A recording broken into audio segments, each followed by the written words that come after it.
Bom sábado. Quantos estiveram aqui ontem à noite? De vocês que estiveram aqui ontem à noite, quantos foram para casa sentindo um pouco mais da alegria da salvação? Amém? Amém? Que bom. Isso é muito bom. O sermão de agora e o de hoje à tarde, eles constituem o centro dessa série sobre a doutrina da salvação.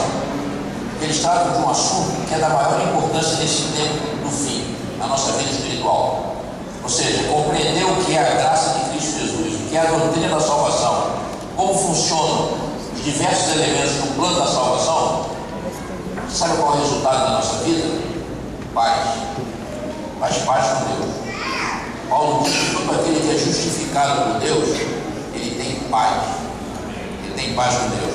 Sabe, eu comentei isso aqui ontem à noite. Às vezes acontece alguns fatos no mundo físico, no mundo religioso, no mundo político, no mundo econômico, e nós ficamos apavorados, né?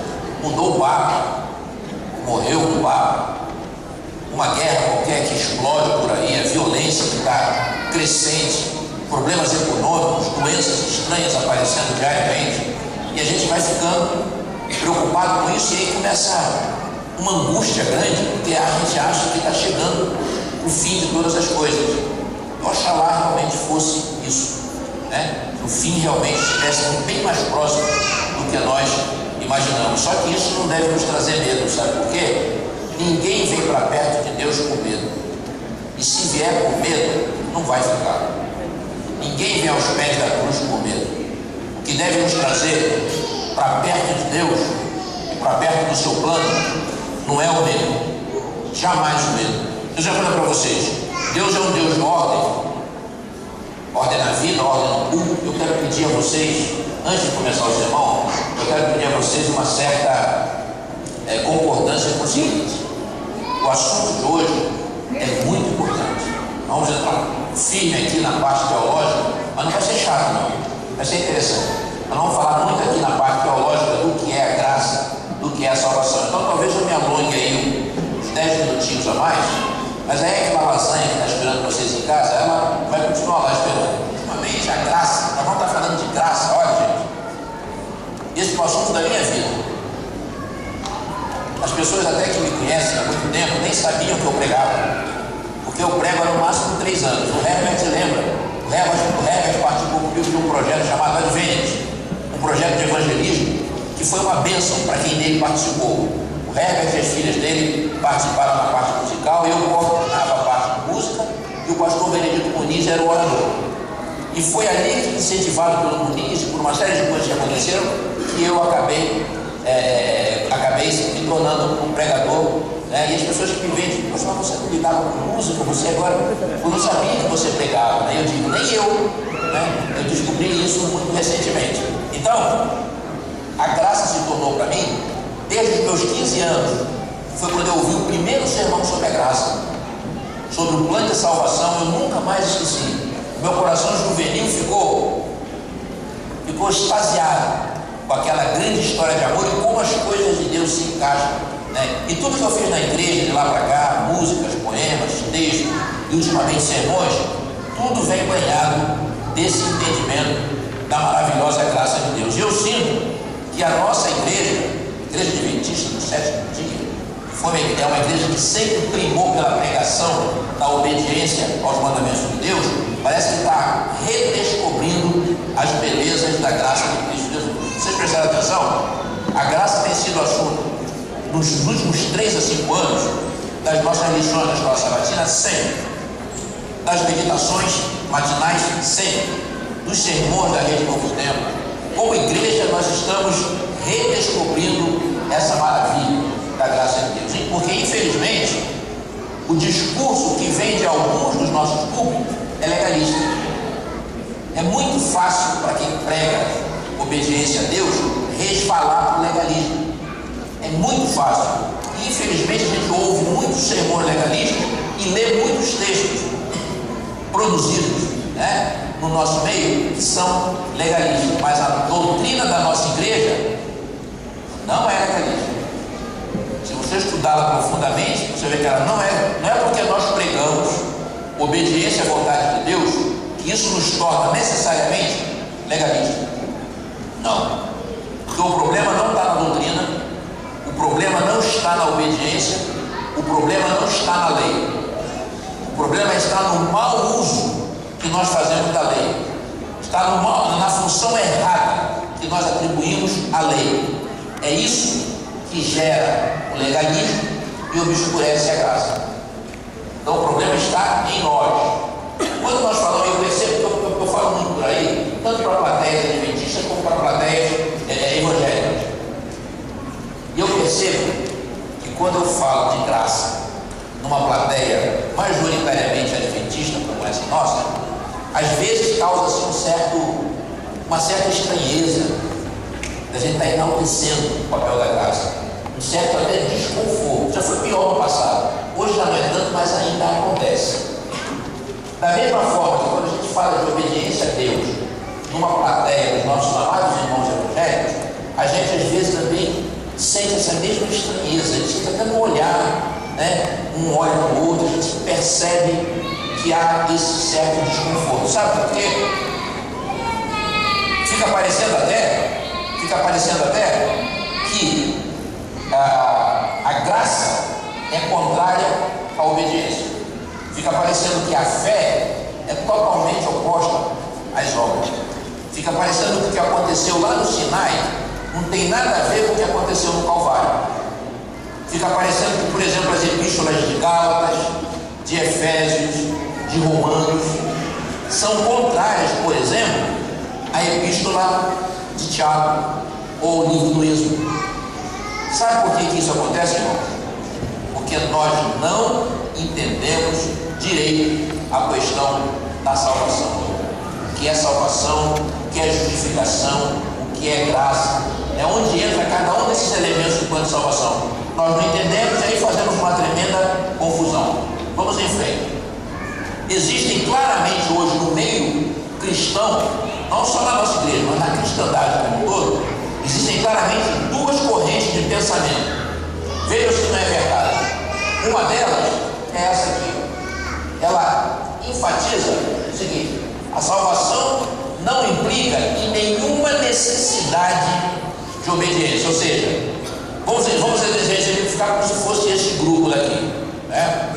Então o grupo da esquerda é totalmente a favor da graça, mas é contra uma obediência consciente à vontade de Deus. Eles dizem assim: Jesus já fez tudo, e ele fez mesmo, não tenho dúvida disso. Jesus já fez tudo, ele fez tudo aquilo que nós não podíamos fazer, e eu não preciso fazer mais nada. Então esses irmãos daqui, é só um exemplo, eu estou falando de extremos. Deus não está nos extremos, eu estou falando de extremos. Então esses amados irmãos dizem assim, eles desconsideram a necessidade de obedecer, de se ajustar à vontade de Deus, né? Aí a graça para esses irmãos fica sendo como um grande cobertor para encobrir uma vida acomodada que não quer mudar, ao contrário de ser um estímulo para você mudar de vida e para você responder ao amor de Deus. Esse grupo, então, eles dizem que quem procura observar a vontade de Deus e obedecer suas leis é assassino da graça, é caído da graça. Eles falam de graça, mas nem sempre agem com graça. Agora vamos para o segundo grupo. Vamos exemplificar como se fosse esse aqui. Continuo falando de extremos. Esse segundo grupo é exatamente o contrário. Eles enfatizam fortemente a questão da obediência às leis de Deus e colocam a graça no segundo plano. Eu sei que vocês não estão nesse grupo, né? Esses creem que a salvação vem como recompensa porque nós aceitamos certas doutrinas. Esse grupo também pensa que nós temos que buscar as leis de Deus, obedecer a lei de Deus, especialmente a lei dos 10 mandamentos, para acumular méritos, para obter o direito de entrar no céu, tentando guardar severamente a lei. Aí fica uma salvação, eu vi um sermão na rede há pouco tempo, eu até notei essa expressão, fica uma salvação que a gente chama de salvação de sobremesa. Sabe como é que é essa salvação de sobremesa? É assim, a mãe tem um filhinho, e chega e fala para ele: filho, come essa saladinha que a mamãe fez. Tem pepino, tem beterraba, tem cenoura, tem come esse arrozinho aqui, come tudo que a mamãe fez. E se você comer, sabe aquela sobremesa que você ama? Aquela sobremesa gostosa, aquele sorvete napolitano com cobertura de chocolate, está te esperando, não te dá no final. A gente faz isso com a salvação. A gente fala assim: olha, se você guardar essa lei severamente do jeito que ela está dizendo, se você não comer isso, não comer aquilo, não beber isso, não beber aquilo, se comportar dessa e dessa maneira, no final nós vamos te dar, você vai ganhar a salvação. Aí a salvação, ao invés, olha só que distorção, a salvação, ao invés de ser um presente, um dom de Deus, acaba sendo um prêmio. Salvação não é prêmio, salvação não é recompensa, salvação é dom de Deus. É algo que Deus nos dá porque Ele quer nos dar, porque Sua graça quer nos dar. Mas nós vamos entender isso direitinho, como funciona. E por causa disso, eu já estou falando desse grupo, que é o outro extremo. Coisas boas como obediência não é coisa boa? É claro que é.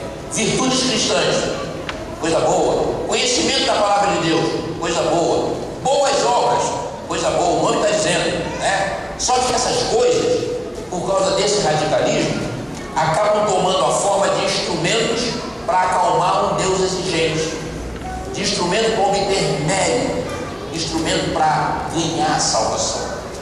Esse grupo daqui fala uma coisa muito feia, usa uma expressão que eu não gosto, alguns pastores usam, eu não gosto dessa expressão. Eles falam de graça barata. Essa é uma expressão depreciativa, carregada de desprezo e de arrogância. Sabe por quê? Vejam, se preste atenção daqui para frente. Quando algum pregador chegar aqui, ou em qualquer lugar você ouvir a expressão graça barata, sabe do que essa pessoa está falando? Da experiência do outro com a graça, não a experiência dele. Ele está falando da experiência do outro, porque a dele é sempre rica, a dele é sempre plena, é abundante. Agora a do outro é barato, porque o outro de repente não faz coisas que ele faz, ou faz coisas que ele não faz. Então não use essa expressão, porque a graça não é barata. A graça custou a vida do Filho de Deus, e ela não é barata. Então, essas são as duas correntes que a gente encontra hoje. Eu vou dizer para vocês, com apoio bíblico, as duas correntes estão erradas. Elas, de certa forma, distorcem a compreensão bíblica correta a respeito da graça de Deus. Quem esteve aqui ontem à noite me ouviu falar da genealogia de Cristo Jesus. Eu mostrei aqui a vida de 4 mulheres, né? Relembrando: Tamar, Raabe, Ruth e Batseba, que estão na genealogia de Jesus, que é citada em Mateus. Eu até expliquei ontem à noite por que essas duas genealogias não batem, os nomes, a maioria dos nomes não batem entre si. Quem não veio, pergunte a quem veio, né? Então, eu destaquei aqui a vida dessas mulheres e eu falei o seguinte: que essas mulheres, todas elas, todas 4, de moral duvidosa, mulheres cujo passado não as recomendava em nada, e no entanto, em algum momento das vidas delas, elas foram justificadas por Deus. Mas eu frisei o seguinte: elas foram justificadas, não os seus atos. Todas elas, assim como nós, cometeram atos falhos, todas. E Deus, por exemplo, Tamar se vestiu de prostituta para seduzir o sogro, né? Raabe era prostituta profissional. Ruth era uma estrangeira, não fazia parte do povo de Deus, praticamente se ofereceu a Boaz para poder casar com ele. Batseba, seduzida por Davi, conhecemos a história muito bem, né? Então, elas cometeram atos falhos, todos nós. E Deus não justificou em nenhum momento os atos delas, Deus justificou elas. E levantamos um conceito aqui que é básico na doutrina da salvação: Deus não justifica e nem perdoa pecados, comportamentos, procedimentos. Deus justifica e perdoa o quê? Pessoas, pecadores.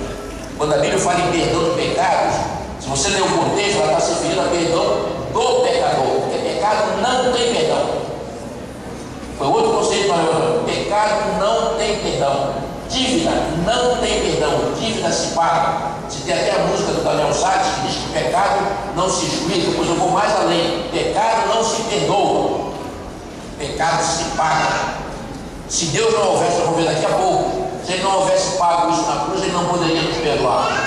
Então, conceito firme na cabeça de vocês. A graça é maravilhosa, o perdão é maravilhoso, mas Deus não justifica e não perdoa pecados, comportamentos, procedimentos. Deus justifica e perdoa pessoas.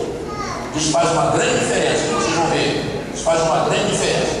Então vamos entender melhor o que é essa palavra justificação. Já vou adiantar para vocês. Justificação, eu dei uma definição ontem. Não é um pano quente, não é um pano molhado, úmido, que Deus passa na sujeira da nossa vida para justificar o que nós fizemos. Não. Até quando nós levantamos esse conceito, que Deus não justifica erros, Ele justifica pessoas. Então justificação não é justificação dos nossos atos. Não é um pano úmido que Deus passa em cima da sujeira da nossa vida. Justificação é o contrário. É como Deus nos vê. É como Ele nos considera. É o que Ele declara no universo que nós somos a partir do momento em que a fé nasce no nosso coração. Fica direitinho para vocês isso aí, né? Nós éramos pecadores e Ele passa a nos considerar justos. Daí o termo justificação. Então, justificação não é o que você faz para Deus. É o contrário. Justificação é o que Deus fez e faz por você. E é Ele que faz. Olha esse texto bíblico aqui. Deixa eu ver se é isso mesmo. É isso mesmo. Quem intentará acusação contra os escolhidos de Deus? É Ele quem os justifica. Então, justificação é um ato soberano de Deus. E ocorre assim. Vou explicar direitinho agora como é que ocorre. Como é que é seu nome, irmão? Daniel. Só como exemplo, Daniel. Daniel era um homem meio secularizado, o mundo espiritual para ele não existia, zombava das coisas de Deus, não tinha nada a ver com religião, com espiritualidade, nada. Era um homem sem Deus no mundo, como diz a Bíblia. Mas aí um dia aconteceu uma coisa com Daniel. Daniel, muito bonito. Tenho 5 filhos. Se eu tivesse sido um menino, seria Daniel. Então, um dia o Evangelho bateu na porta do coração dele através de uma literatura, através de um sermão que ele ouviu, de uma música que ele ouviu, de um vizinho que falou alguma coisa com ele, ou de um fato, bom ou ruim, que aconteceu na vida do Daniel, e aí o mundo espiritual se abriu para ele. E naquele momento, ele tomou um passo diferente do ateu, porque isso é que gera o ateísmo. Tem muito ateu sincero. Vamos falar de ateísmo aqui no domingo.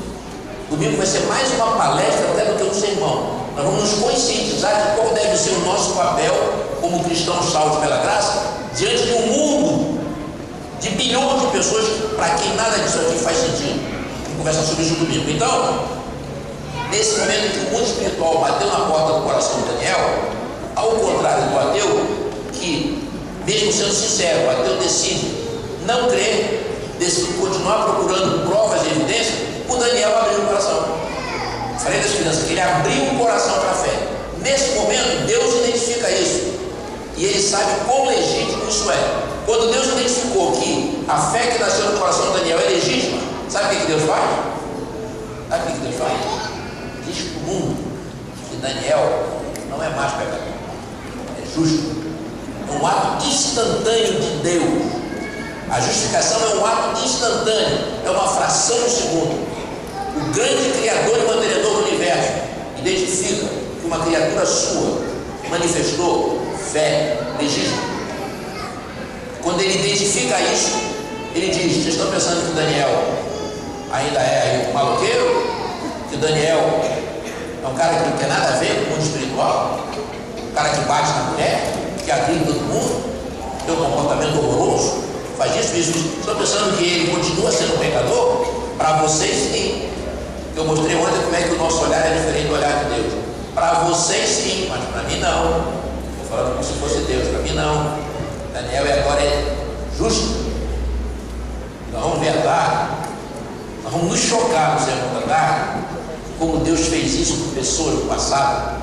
Vocês vão ficar de queixo caído, como eu fiquei quando comecei a montar esse sermão, e compreendi o quão radical é esse ato de Deus de justificar o ser humano. É por isso, aí vocês começam a entender que a justificação é pela fé. Porque que é apenas baseado num ato de fé. Ele creu e não tem erro esse processo. Sabe por quê? Eu falei isso ontem. Quem avalia essas coisas é Deus. É alguém que não falha. Daniel pode enganar quem ele quiser, a mulher, os filhos, os amigos, os irmãos da igreja, se ele já for um cristão, porque ele pode ser um cristão e não ser convertido. Ele pode enganar quem ele quiser, os vizinhos, os colegas de faculdade, de trabalho, mas a Deus ele não engana. Quando Deus identifica que a fé que nasceu no coração dele é legítima, não importa o que outros pensem, Daniel para Deus passa a ser justo. Por isso que a justificação pela fé e não por obra. Sabe por que o Daniel não sabe o que é obedecer? O Daniel não sabe o que é vontade de Deus, o que é vida cristã, o que é ética cristã, o que é fruto do Espírito. Ele não sabe nada disso. Ele nunca obedeceu. Então a obediência, a justificação não poderia ser por obediência. Aí vocês começam a entender quando Paulo diz assim: de sorte que somos justificados sem as obras da lei. E aí às vezes você não entende, se choca, começa a querer torcer o texto bíblico. Não, isso aqui é lei cerimonial, não é lei moral. Paulo está dizendo o seguinte: que o homem é justificado sem as obras da lei. Porque o homem que está sendo justificado, ele não sabe o que é lei, ele não sabe o que é obedecer, ele só sabe o que é crer. Ele começou a crer e Deus identificou. É assim que funciona a salvação. Eu já vi alguns pastores que chegam às vezes na frente das suas congregações e fazem uma pergunta. Eu vou dizer a pergunta, mas não vou fazer para você. Você deve ter passado por isso. O pastor chega na frente da igreja e fala assim: quantos aqui acreditam que estão inteiramente salvos? E se Jesus voltasse ali agora, né, tem certeza de que iriam com ele para o céu. Aí começa aquela coisa, né? Um olha para o outro assim, você pensa, se fulano levantar, eu levanto, né? Deus que levanta assim já abaixa, né? Bandeira meio qual, ele já abaixa. E tem alguns que levantam resolutamente. Sabe por que essa situação às vezes constrangedora? É pelo seguinte: essa situação duvidosa. Você pensa assim: se eu levantar a mão, vai aparecer arrogância espiritual. Se eu não levantar, vai aparecer medo, insegurança. A razão então é essa: nós temos uma certa dificuldade de entender direito o que é a salvação. Nós não temos certeza ou temos uma ideia equivocada do que é a salvação, porque não sabemos direito como ela funciona. Não entendemos a relação entre os diversos elementos da salvação e aí tiramos conclusões erradas. Além disso, muitos de nós vivemos oprimidos. Vejam se não é verdade. Irmãos, eu estou falando de uma experiência minha. Eu sou adventista do sétimo dia desde os meus 15 anos, 14, 15 anos. Eu estou com 64. Então pode botar meio século. Então eu sou cristão adventista há meio século. Eu só vim entender essas coisas muito recentemente. Por força de diversas coisas que aconteceram na minha vida, Deus tocou a minha vida. Mas eu tinha uma visão errada, que é o que eu vou dizer agora, e que muitos de vocês talvez se identifiquem com o que eu vou dizer. Olha o que acontece. Muitos de nós vivemos oprimidos pelo medo de errar, de não sermos aprovados por Deus. Nós nos policiamos o tempo todo, a nós mesmos, e pior, policiamos os nossos irmãos. Pior ainda, nós fazemos da nossa própria obediência, que a Bíblia chama de trapo de imundícia. Nós fazemos da nossa própria obediência uma moeda de troca, como se fosse uma moeda de troca com Deus, para ganhar o céu, para merecer o favor de Deus, para parecer melhores que o nosso próximo, para acalmar nossa consciência de crentes e, em última análise, para ganhar a salvação. É o que acontece com a gente. Acontece mesmo. Faça uma análise e veja se em algum momento vocês não passaram por essa situação, ou até estejam vivendo situações desse tipo. Existem duas questões, eu digo sempre, são questões vitais na Bíblia, que são inquietações do ser humano em relação à salvação. A primeira delas é essa daí. Carcereiro de Filipos, vocês conhecem a história, terremoto, os presos. Ele chegou para Paulo, o general falou: Paulo, o que eu tenho que fazer para ser salvo? Eu respondo: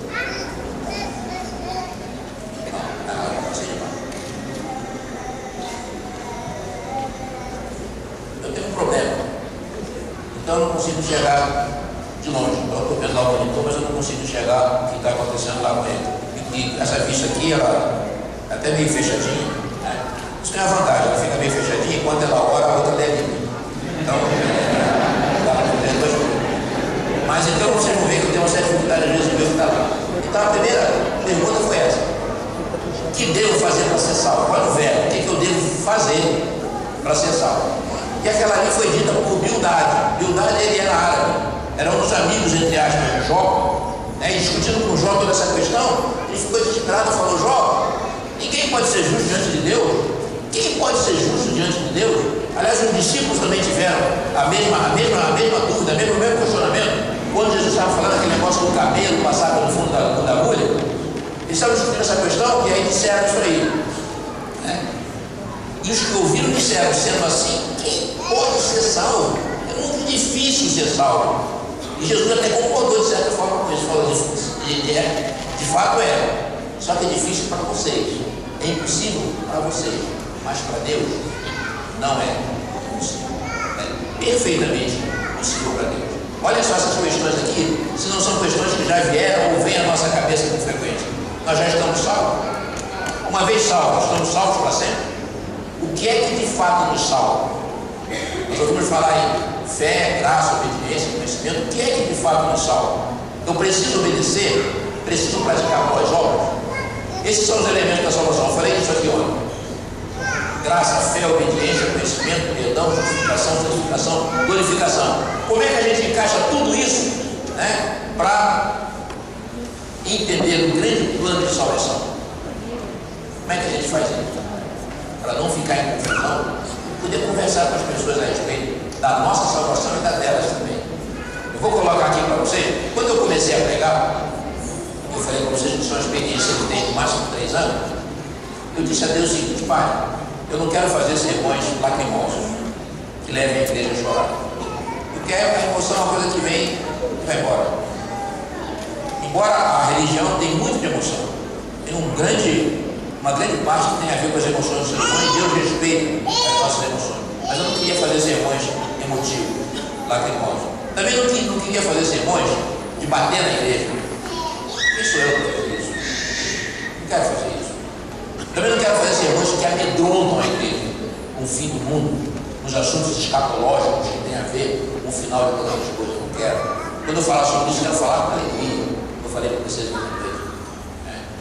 Mas pedi a Deus, então eu falei: Pai, se eu puder escolher, se quiserem me dar essa bênção na pregação, eu quero fazer sermões instigantes, que levem as pessoas a pensar. Não necessariamente a concordar comigo, mas a pensar. Pensar e pesquisar e orar a respeito. Então vou colocar para vocês aqui 4 questões instigantes, 4 afirmações instigantes, que eu chamo de premissas. São essas aqui.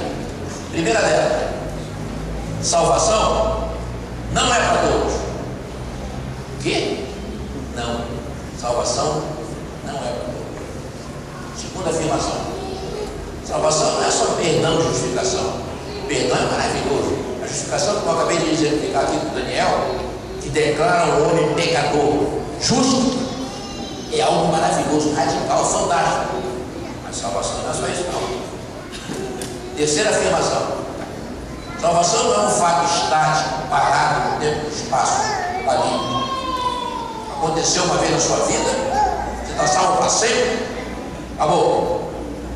Salvação não é um fato estático, não. Uma coisa bem dinâmica. E a última afirmação, essa aqui vai chocar você, mas por favor, me deixe explicar. Me bata não. Salvação não é de graça. Que? Eu ouço cantar, falar, pregar, salvação é de graça, mas dando a vocês. Se alguém disser para vocês só isso, salvação é de graça, e parar nessa afirmação, não contou a história toda. Salvação não é de graça. Vamos às explicações. Salvação não é para todos. Salvação é só para aquele que crê.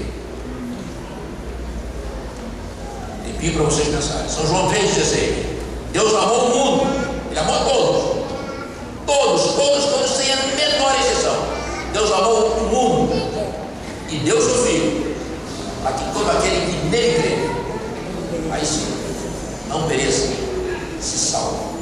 Mas veja bem, eu estou falando aqui de quem teve oportunidade clara e indiscutível conhecer e escolher, crer ou não.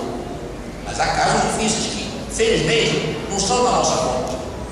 Às vezes a gente, em lugar de se preocupar com a salvação da gente, fica se preocupando com esses casos, fazendo 1000 perguntas e levantando 1000 teorias, não lembrando que esses casos são para Deus resolver. Vou citar alguns: o caso dos índios, dos escravos, dos esquimós que nascem, crescem e morrem no meio das formas, das pessoas chamadas especiais, nós sabemos que são pessoas especiais, das crianças que morrem no ventre das mães, dos suicidas. Vejam, há uma infinidade de situações na vida humana que, felizmente, irmão, são para Deus resolver. E Deus, que é justo juiz, misericordioso, saberá dar solução para cada desses casos. Então, não se preocupem com isso, se preocupem com a salvação de vocês. Então, para nós que tivemos a oportunidade clara de conhecer o Evangelho, de optar por ele ou não, salvação, segundo o conceito bíblico, Evangelho é só para aquele que crê. Uma segunda afirmação, está dizendo ali que não é só perdão, justificação, não. Salvação é também transformação e mudança de vida. Deus não salva ninguém para que ele continue do mesmo jeito que ele estava. Não. A justificação, ela não nos muda. Vamos aprender isso à tarde. A justificação não muda ninguém. Você é justificado, você é o mesmo sujeito. Deus está falando para o mundo que você é justo. Você é o mesmo sujeito ainda. O que nos muda é outra coisa.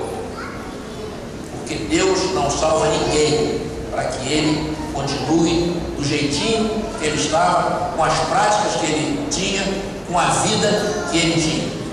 Deus salva você para transformar você. Terceira afirmação: salvação não é um fato estático. Salvação é um processo dinâmico que teve um passado, tem um presente e vai ter um futuro. Teve um início, tem um meio no qual nós vivemos e terá um fim. Vou dar um exemplo. Novamente com o meu amigo Daniel. Você é casado? Não, deixa eu pegar alguém aqui casado. Irmão. Seu nome é? Eu chego para o irmão Nelson e falo assim: Nelson, como foi seu casamento? Aí o Nelson chega para me falar: eu me lembro do dia, lá na frente, e à noite, uma coisa maneira da minha vida, não esqueço. Aí eu chego tempo depois para o Nelson e falo assim: Nelson, como está o seu casamento? Eu estou perguntando da cerimônia? Não. Estou perguntando da vida de casado dele, da vida conjugal. Aí ele pode me dar 3 respostas. Pode chegar e dizer assim: Mário, está melhor do que antes. Está melhor do que antes. Realmente foi a pessoa que Deus escolheu para a minha vida. Ou pode chegar e dizer: Mário, não sei, está ruim, está feia a coisa. Ou pode chegar e dizer: que casamento? Mas você não sabia não? Separei, né? Ou seja, eu pensei, cadê ela? Por aí, sei lá. Não sei, estou vendo a minha vida. A salvação é assim, sabia? Eu chego assim agora com o Daniel. Daniel, como foi a sua salvação? Como foi o dia que você conheceu o Evangelho e aceitou e abriu o coração para a fé? Né? Aí ele vai dizer: foi lindo, foi lindo. Eu ouvi um sermão, eu ouvi uma música, eu fui numa igreja, ou aconteceu, ou morreu fulano, ou nasceu fulano. Eu sei que naquele momento o mundo espiritual se abriu para mim e eu passei a crer. E o meu batismo, então, foi mais lindo ainda. Estou perguntando como foi a salvação dele, como ele conheceu a Jesus. E depois chego para o Daniel e falo assim: Daniel, tempo depois, como está a sua salvação? Eu não estou perguntando de como ele conheceu, estou perguntando como é que está a vida espiritual dele. E também pode me dar 3 respostas. Dizer assim: Mário, está melhor ainda, estou crescendo na graça. Ou pode chegar e dizer assim: não sei, Mário, estou cheio de dúvidas, eu não sei mais se eu acredito naquelas coisas que eu acreditava. Ou pode chegar e dizer: está perguntando o quê? Que religião, rapaz? Agora sou ateu, sou agnóstico. Bobagem, agora imagina você, um cara inteligente, pensando, acreditando nessas coisas. A salvação é assim, irmão. Se você não operar a sua salvação bíblica, ela morre. Como casamento. Ela não é um fato estático, ela é um processo dinâmico. Uma 4ª afirmação: salvação não é de graça. Não é mesmo. salvação sai de graça para você, porque alguém pagou por ela. É só por isso que a gente diz que ela é de graça. Eu falei ontem que dívida não se perdoa, dívida se paga. Pecado não se perdoa, pecado se paga. Nada, aliás, nada na vida é de graça. Eu estou na casa do Herbert, estou comendo lá, amanhã à noite, vou comer hoje agora no almoço, né? Estou me tratando lá, assim, na palma da mão. E não estou pagando. Não vou pagar. Aliás, acho que não, né? Não vou pagar. Mas ele está pagando. Ele está pagando. É claro que está. Se você parar para pensar, nada na sua vida é de graça. Alguém sempre paga por aquilo que você recebe como sendo de graça. A salvação também é assim. Eu estava nos Estados Unidos, fui fazer essa série lá. Já fui 3 vezes lá fazer essa série em 7 igrejas luso-brasileiras. E numa dessas vezes eu estava no aeroporto de Chicago, indo para o estado de Connecticut. Foi em maio do ano passado. E estavam voltando algumas tropas americanas que estavam no Iraque. O americano é muito patriota. Independente do partido, o americano é muito patriota. Nós agora que estamos começando a adquirir um pouco, aos trancos e barrancos, muita violência, né? muita coisa errada, mas estamos começando a adquirir um pouco dentro dessa politização. Mas o americano, ele é bem patriota. E tava, o aeroporto estava cheio de faixas, dando as boas-vindas para as tropas que voltavam do Iraque.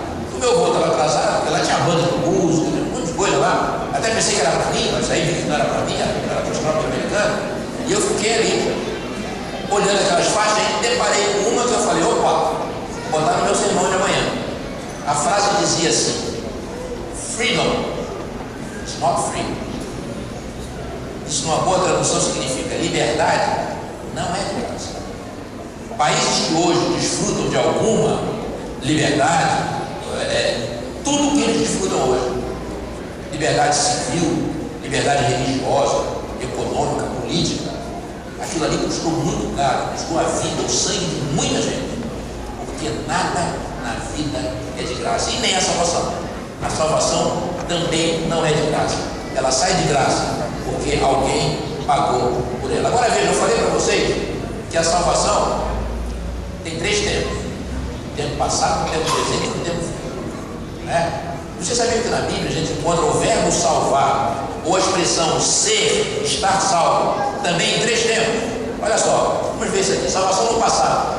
Mas cremos que nós fomos salvos no passado, pela graça do Senhor Jesus. O mesmo, Romano, mas segundo a sua misericórdia, Ele nos salvou. Alguma coisa que foi feita no passado, completa no passado. Interessante, né? Então nós já estamos salvos.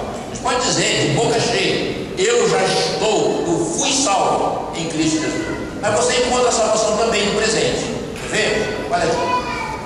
A palavra da cruz para nós que somos salvos é o poder de Deus. O mesmo verso na Bíblia, na linguagem de hoje, a mensagem da morte de Cristo na cruz, para nós que estamos sendo salvos, ou seja, o presente contínuo, né, é o poder de Deus. Aí, salvação no presente.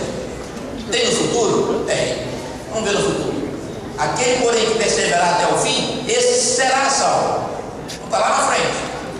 Ou, logo muito mais agora, sendo justificados pelo seu sangue, seremos por ele salvos. Então você fala: poxa, Mário, não estou entendendo. É isso aí. Aliás, eu falei que pode fazer sermões instigantes, né? Vou botar mais minhoca ainda na cabeça de você. Vou mostrar o mesmo texto do apóstolo Paulo, em traduções diferentes, o mesmo texto, em 3 tempos diferentes. É esse texto aqui. Mas cremos que fomos salvos pela graça do Senhor Jesus, na Almeida Revista e Atualizada. O mesmo verso. Cremos que somos salvos, ou estamos sendo salvos, pela graça do nosso Senhor Jesus, na Nova Versão Internacional, na Bíblia na linguagem de hoje e na Almeida Atualizada. O mesmo verso. Mas cremos que seremos salvos pela graça do Senhor Jesus Cristo, na Almeida Revista e Corrigida e na Almeida Corrigida, Revisada e Fiel. E você fala: Mário, agora então é que a coisa pegou, né? Eu ontem mostrei para vocês aqui as diferenças de nomes entre as 2 genealogias de Jesus. Aqui está em Mateus, aqui está em Lucas. que muita gente usa para desacreditar o texto bíblico, né? Esse aqui é outro. Mesmo texto em uma meia dúzia de versões diferentes aí, em 3 tempos diferentes. Aí você diz, será que não tem algo errado aí? Tem sim. Sabe o que tem de errado nisso aí? É o ser humano. Aonde entra o ser humano, entra a corrupção. Não tem jeito. Existem 3 fatos em relação à comunicação de Deus conosco. Existe a revelação. Revelação é quando Deus fala com o profeta. Deus revela a ele alguma coisa que se Deus não falasse, ele não saberia. Ninguém saberia. Então Deus revela a sua vontade, revela um dos seus mistérios, revela um dos seus segredos, revela para o profeta, para o mensageiro. Isso é a revelação. Depois vem a inspiração. Então a revelação ocorre em Deus. A inspiração ocorre no profeta, no mensageiro. Ele recebe a revelação de Deus, então ele escreve ou ele fala. Aí entra a corrupção. Porque o mensageiro, o profeta, ele pode falar dele mesmo. Nós temos vários casos disso em toda a história bíblica. Ele pode falar dele mesmo. Ele pode corromper a mensagem pura de Deus. Mas Deus se arrisca a isso. Porque Deus usa o ser humano para falar com outro ser humano. Então isso é a inspiração. Aí depois vem a iluminação. A iluminação ocorre em nós. Quando nós lemos o que o profeta escreveu ou falou, iluminados pelo Espírito de Deus, então nós compreendemos. São os 3 fatos da comunicação de Deus conosco. Aí depois tem outros, interpretação, especulação, mas isso aí já não é coisa de Deus. Então veja, quando entra a ação do homem, entra a corrupção. É claro que ao longo da história, muito do que Deus falou e transmitiu chegou a nós de maneira distorcida.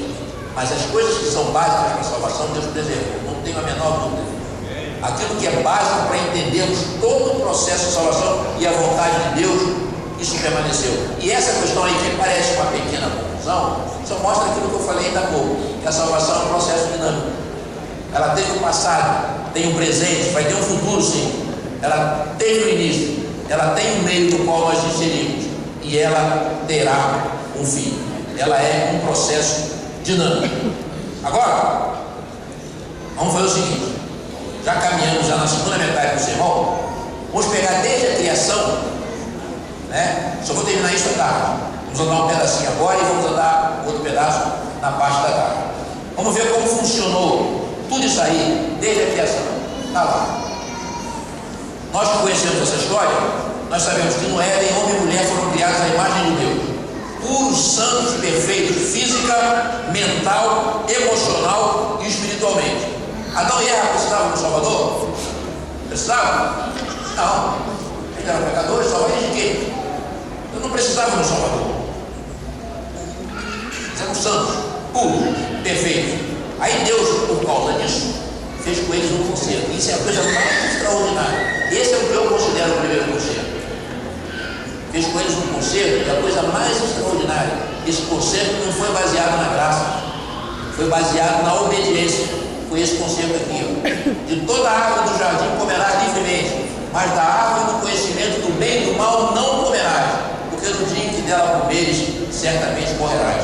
Então Deus estava esperando. Deus não criou robôs, Ele criou criaturas pensantes, com vontade livre, com poder de escolha, que nós costumamos chamar de livre-arbítrio, uma expressão que não tem na Bíblia. Deus criou pessoas assim, correu um risco, sim. Eu não queria. Mas Deus não podia ser contra isso.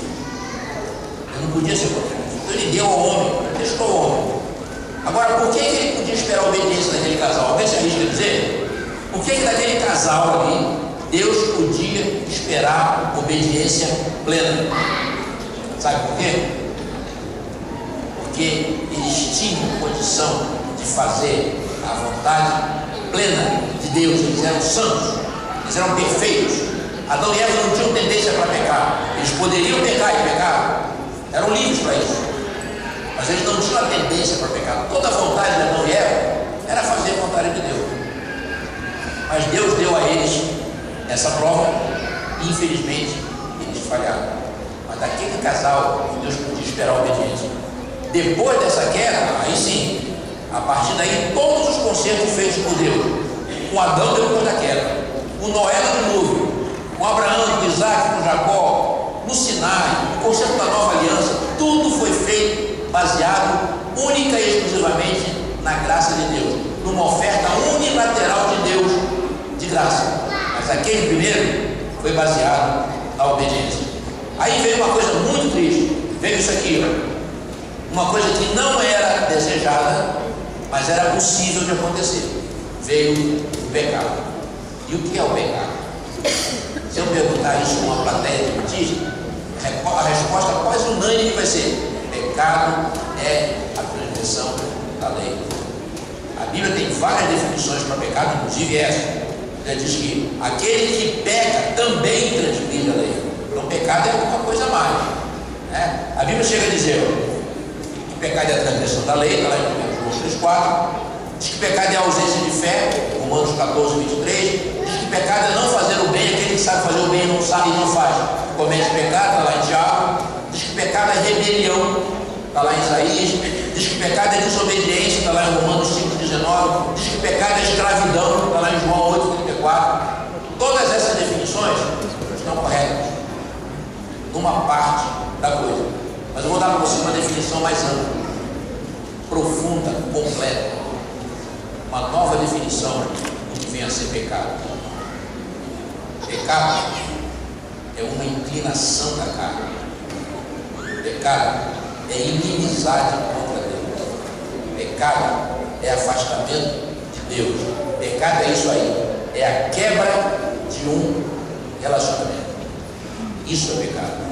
Quando você se afasta de Deus, quebra esse relacionamento, aí você comete todos aqueles atos pecaminosos que a gente está acostumado a cometer.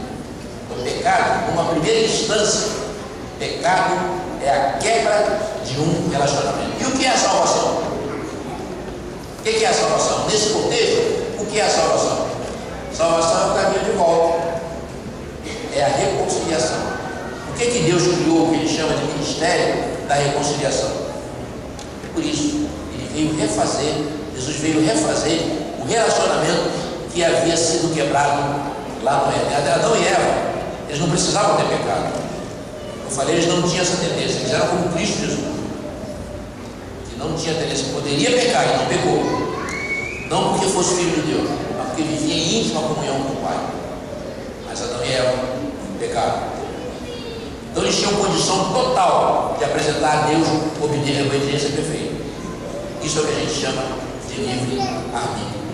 Mas eles escolheram conscientemente se afastar de Deus, se tornaram então impuros, imperfeitos, pecadores, mortais, perderam a vestimenta de glória, porque eles não davam luz, não. Isso é a concepção artística da Idade Média. Então Eva não dava luz. Eles eram vestidos da glória de Deus. Eles eram como os anjos.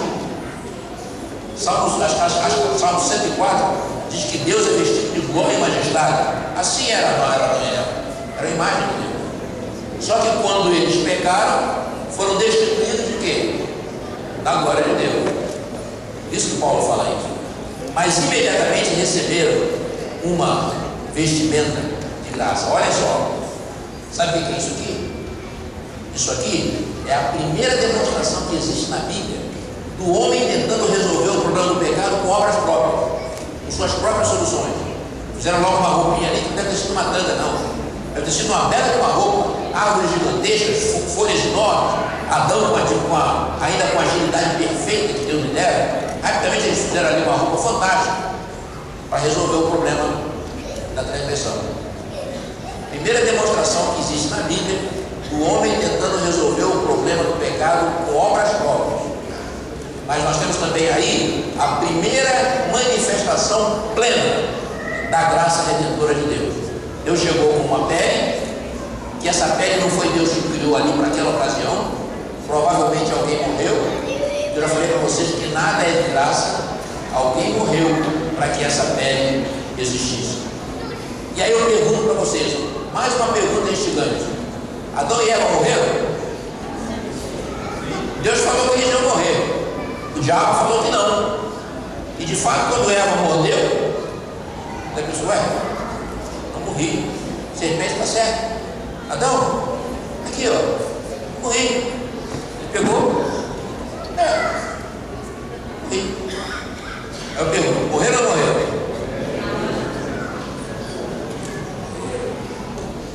E morreram dois tipos de morte. Morreram morte temporal, se tornaram sujeitos à morte temporal, que é essa morte sem vergonha que a gente morre até hoje, né? Triste, penosa. Morreram nessa morte e morreram a morte eterna. A morte eterna foi resolvida na cruz. Aliás, estava resolvida antes da fundação do mundo, mas se tornou expressa para o universo na cruz. Agora, a morte temporal, por que ela não atingiu Adão ali na hora do pecado? Me digam uma palavra que justifique o fato de Deus não ter matado Adão e Eva na hora da mordida. Uma palavra: misericórdia. Em outras palavras, graça. Na Bíblia, essa palavra, no hebraico, chama-se Chesed. Chesed, os tradutores optaram por traduzir no Velho Testamento por misericórdia e no Novo Testamento por graça. Então, Adão e Eva não morreram ali, no momento do pecado, por graça. Deus deu a ele 930 anos, sabe para quê? Para ele conhecer a graça, para ele conhecer o perdão, o arrependimento, a confissão, a fé, a esperança. Todas essas coisas são coisas que vão morrer. A única coisa que vai permanecer dessas coisas que a gente sente hoje é o amor, vocês sabem disso. Tudo isso vai acabar, porque isso é exclusivo do pecado. Fé. Para que eu vou ter fé se eu vou viver naquilo que eu esperava? Esperança de quê? Perdão de quê? Então veja, Adão e Eva precisavam conhecer tudo isso. Graças a Deus. Foi por isso que eles não foram atingidos ali no ato do pecado. Mas a graça entrou em cena. Se não tivesse entrado em cena na hora do pecado, eles morreriam, porque perderam as vestes de glória, passaram imediatamente a usar a vestimenta de graça. Nós estamos quase terminando. A lasanha não fugiu, está lá esperando vocês. E esse final agora é muito tocante, é muito significativo. Deus poderia ter matado Adão e Eva, começar tudo de novo. Não poderia? Poderia. Se ele fizesse isso, estaria preservando o seu caráter, estaria honrando a sua lei, estaria sendo justo. Mas o que é que ele não estaria sendo? Misericordioso. O caráter de Deus, pela Bíblia, nós sabemos, ele tem essa qualidade. Deus é justiça e é misericórdia. Deus é justo e é gracioso. Deus é misericordioso. Mas a partir daquele fato, todos que nasceram a partir dali vieram com a natureza pecadora, caída, imperfeita, corruptível, mortal. O mundo nunca mais foi o mesmo. E aí vejam esse aqui, um dos textos mais tristes da Escritura Sagrada. Portanto, assim como por um só homem entrou o pecado no mundo e pelo pecado a morte, assim também a morte passou a todos os homens, porque todos pecaram. Todos passaram a necessidade de um Salvador, para não morrer para sempre. E Deus deu para ele esse Salvador aí, que viria da descendência da mulher, queria ser até afetado por uma mordida da serpente, mas que no final iria ferir a cabeça daquela serpente.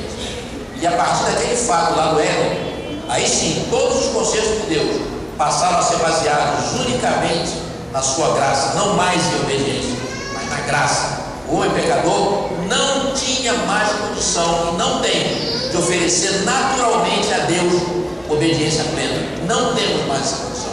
Perdemos quando Adão pecou. Só que à tarde, a gente vê como é que isso é resolvido. Mas bota na cabeça de vocês. Vou dizer uma coisa radical aqui agora. Deus tem uma exigência, tinha uma exigência de obediência altíssima, um requerimento de obediência altíssimo. Ele exigiu isso de Adão, que Adão podia apresentar isso, ele era santo, perfeito. Quando Adão pecou, ele veio para cá, bem mais para cá, e aí não conseguiu mais. O homem não tem mais condição de apresentar a Deus esse nível de obediência. Só que Deus continua exigindo isso. Deus exige de nós, irmão, o mesmo nível de obediência que ele exigia de Adão antes da queda. Deus em nenhum momento rebaixou o nível dos seus requerimentos. Nunca. Eu não faria isso. Ele não chegou para Jesus e falou: filho, aquele pessoal lá embaixo não vai conseguir, vão baixar a bola, vamos exigir menos dele. Não.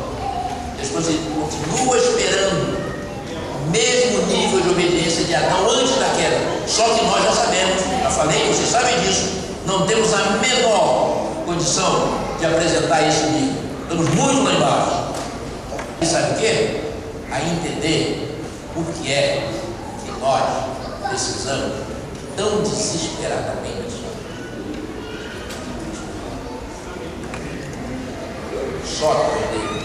Só através da obediência perfeita dele, dos méritos dele, é que nós podemos novamente apresentar a Deus uma obediência que seja aceita, uma obediência de Cristo. Isso funciona lindamente, vamos ver também na parte da tarde. Então, olha só que coisa linda. Aonde aumentou a graça, aonde aumentou o pecado, o que aconteceu? Transbordou a graça. E olhem quem entrou nessa história aí. Jesus Cristo, o dom de Deus. E o que Jesus veio fazer? Ele veio resolver esse dilema aí. Sabe o que é isso aí? Desculpe a brincadeira. Uma provinha de múltipla escolha para a divindade. Deus tinha essas opções aí para resolver o problema do pecado. E foi isso que Jesus veio resolver. Jesus veio resolver essa provinha de múltipla escolha. Deus poderia relevar o pecado. Eu botei perdoar entre aspas, porque eu tenho dúvidas, eu tenho certeza de que Deus pudesse relevar o pecado. Eu não podia relevar o pecado. Eu já falei aqui que pecado não se perdoa. Não se perdoa. Vou dar um exemplo para vocês. Pastor Bulhão, que todos conhecemos, ele conta no seu livrinho, ele não conta o final dessa história, mas ele conta quando ele era garoto, fez lá uma perguntinha, o pai falou para ele: filho, se você fizer isso que eu não quero que faça, você vai apanhar. E ele fez. E o pai então chamou. O pai não era cristão, hein? O pai do pastor Bulhão se converteu já pertinho de morrer. Mas ele deu uma bela lição ali para o menino Bulhão. Ele chamou e falou assim: filho, você vai apanhar. Eu falei que você ia apanhar, mas o pai não me bate, o pai não me bate, eu não vou fazer mais. O pai falou: você sabia da regra, você vai apanhar. E o pastor Bulhão, o menino Bulhão, chorou. E aí o pai virou para ele e falou assim: filho, daqui a varinha, ó, só tem um jeito de você não apanhar. Sabe qual é? Pega essa varinha e bate. É a única maneira. Assim é a salvação. Nós morremos porque ele morreu. Batemos. Foi por isso que nós não morremos. Então veja. Uma opção, relevar o pecado, essa opção Deus jamais tomaria. Segunda opção, matar o pecador. Já falei que ele poderia ter feito isso. Era a regra do jogo. E um jogo que foi aceito quando Adão ainda era perfeito. Então, olha lá, limpo, claro. Deus poderia ter feito isso. Ou então achar uma outra solução. E foi o que Jesus veio fazer. A outra solução foi essa aí. Deus escolheu morrer pelo pecador. Filho, bate em mim. É a única maneira de você não morrer para sempre.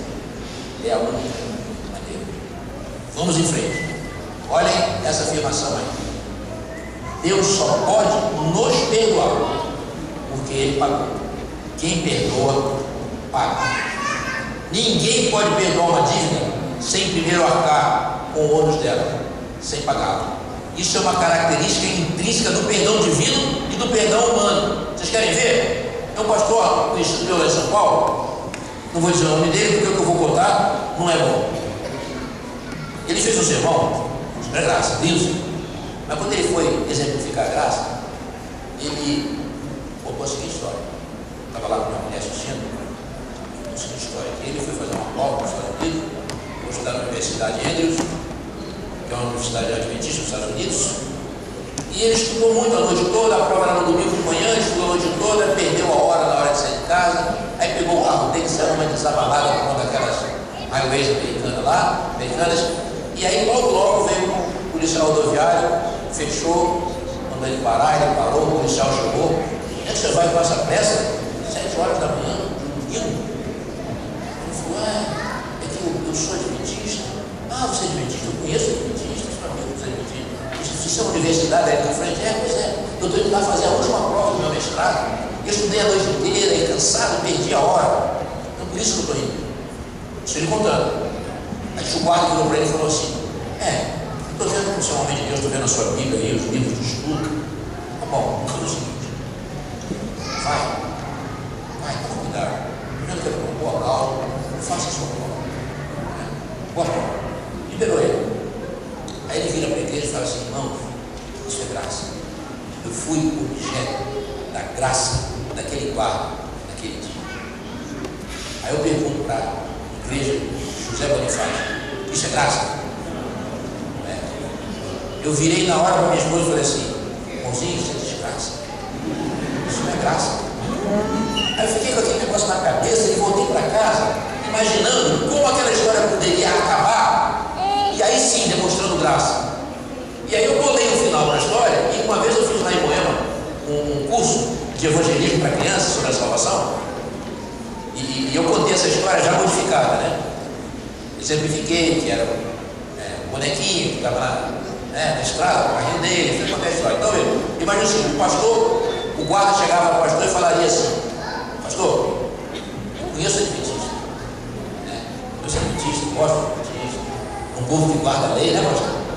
Então, o senhor quebrou a lei, quebrou a lei do trânsito, embora eu esteja vendo que é por uma boa causa, eu acho que eu não está mentindo, o senhor quebrou a lei. Quebrou a lei. Não, mas não tem mais. Aqui, ó.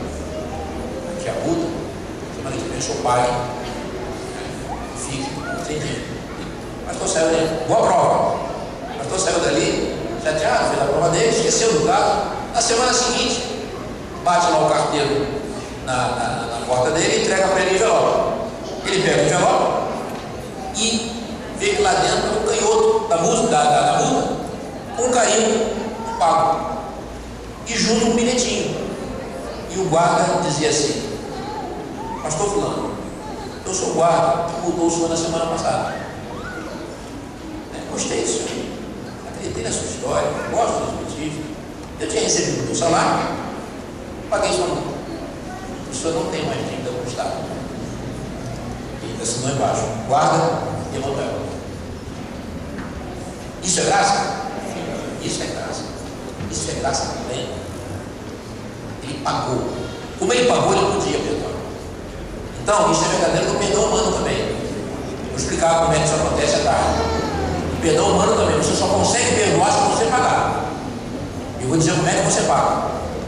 Só perdoa quem paga. Vocês lembram dessa cena aqui? Lembra dessa cena, né? Quais foram as últimas palavras que Jesus falou ali? Está o quê? Consumado. O pastor amigo meu falou assim: Mário, vai na Bíblia no grego, vê como é que diz lá. Eu procurei uma Bíblia no grego transliterada, e é isso que está lá: tetelestai. Tetelestai. Vamos repetir: tetelestai. Foi isso que Jesus falou na cruz: tetelestai. Sabe o que significa tetelestai? Significa isso aí: está pago, está quitado. Pai, você pode perdoá-los, eles não têm a mínima ideia do que eles estão fazendo. Eu paguei, eles não têm mais dívida nenhuma contigo. Está pago, pai, está quitado. Eu paguei. E agora eu vou contar um segredo para vocês, já terminando. Você sabe nesse momento aí o que foi que Deus cravou na cruz? E muitos dizem que Deus cravou ali a sua lei. Você sabe o que foi que Deus cravou na cruz? A Bíblia é muito clara sobre isso. Foi isso que Deus cravou na cruz.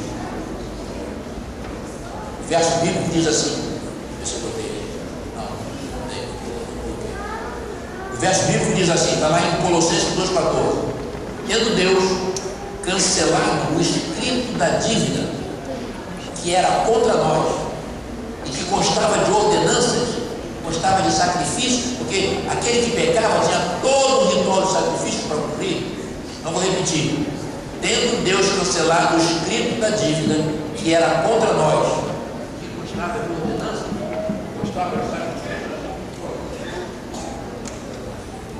constava de sacrifícios, o qual nos era prejudicial, Deus removeu inteiramente, encravando. Foi isso? Fico pensando às vezes, como é que Jesus fazia? Só Jesus pregava para 5.000 pessoas. Vocês imaginam 5.000 pessoas? Como é que, sem essa tecnologia, que às vezes falha, como é que a voz de Jesus alcançava 5.000 pessoas? Você pode chegar até dizer assim: não, Jesus gritava. Não gritava não. Como é que alguém poderia dizer gritando coisas do seguinte tipo? vinde a mim, vós que estáis cansados e oprimidos. Então, o que eu entendo é que Jesus falava naturalmente, mas o Espírito Santo levava a voz dele aos ouvidos daquelas 5 mil, 10 mil, quantas pessoas fossem. Tá? Então eu estava terminando aqui dizendo o seguinte: o que Deus cravou na cruz não foi a sua lei. Apesar da sua lei não ter nenhum papel salvífico no plano de salvação, e nós vamos entender isso à tarde, não foi ela que foi gravada na cruz, foi a dívida que nós tínhamos com o pecado. E aí Jesus veio fazer aqui, veio fazer respondendo a pergunta, tudo que nós não tínhamos a menor condição de fazer. Que coisas? Pagar uma dívida impagável, ou seja, morrer uma morte eterna que nós não tínhamos condição de morrer, obedecer à vontade de Deus de uma forma que nós não tínhamos e não temos condição de obedecer, nos ofereceu os seus méritos, sua justiça, sua obediência e sua morte, para que sejam nossos. É isso que se chama de justiça atribuída, justiça imputada. E aí nós temos aí um dos versos mais felizes da Bíblia, porque como pela desobediência de um só homem, que foi Adão, muitos se tornaram pecadores, assim também por meio da obediência de um só, que foi Cristo Jesus, muitos se tornarão justos. Olha o que a escritora Ellen White diz a respeito disso que eu estou falando. Veja que vocês conhecem esse texto dela aqui. Não há um ponto que necessite ser realçado com mais diligência, repetido com mais frequência, ou estabelecido com mais firmeza na mente de todos, do que a impossibilidade do homem caído oferecer alguma coisa por suas próprias obras. A salvação é unicamente pela fé em Jesus Cristo. Amém? É isso aí. Mais do que nosso exemplo, Jesus é o nosso substituto. A religião cristã, eu vou até fechar isso aqui, embora tenha mais coisa aqui para conversar, nós vamos conversar à tarde. Eu fechando, vocês já sabem que acabou o sermão. É o seguinte: a religião cristã, eu digo sempre, ela é a religião da substituição, em que alguém morre por alguém que, se morresse, seria para sempre. Alguém que obedece por alguém que não tinha condição de obedecer. Alguém que pega os seus méritos de justiça e de perfeição e atribui a esse pecador, dizendo: olha, são seus, basta você crer em mim. Assim é a salvação, não tenha a menor dúvida. A salvação é unicamente pela fé em Jesus, que se apodera da graça, porque a fé também não tem nenhum mérito próprio. Se a fé tivesse mérito próprio, a fé viraria obra. A fé não tem mérito próprio. A fé tem mérito que eu chamo de funcional. A função dela é tomar posse da graça, é acreditar naquilo que foi feito fora de nós, sem a nossa participação. E foi sobre isso que nós falamos hoje. Salvação no passado. À tarde vamos falar de salvação no presente e no futuro. Cristo nos resgatou da maldição, da condenação da lei, fazendo-se Ele mesmo maldição por nós. Hoje à tarde nós vamos falar sobre a certeza e a garantia da salvação. Hoje nós vamos ver então como é que foi transformado.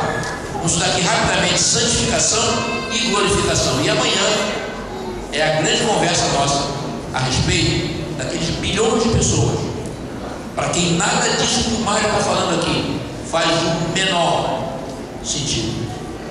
Mas segundo nós cremos, Jesus morreu por elas tanto quanto por nós. Como é que nós temos que nos comportar?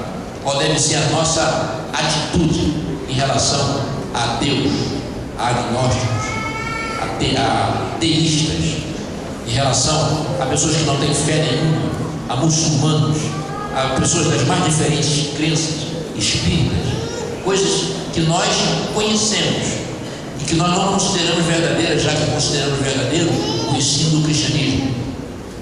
Mas Jesus morreu por essas pessoas. Não somos melhores do que elas. Não somos melhores que elas. Qual deve ser a nossa postura?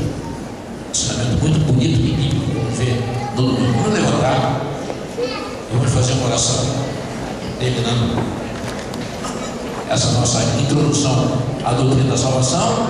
E a má notícia que eu dou para vocês é o seguinte: depois da lasanha não como demais, porque eu não sei porquê, no sábado à tarde, fala a verdade, não dá uma vontade tremenda de guardar o sábado, de repousar conforme o mandamento. Dá. Mas vamos resistir isso aí.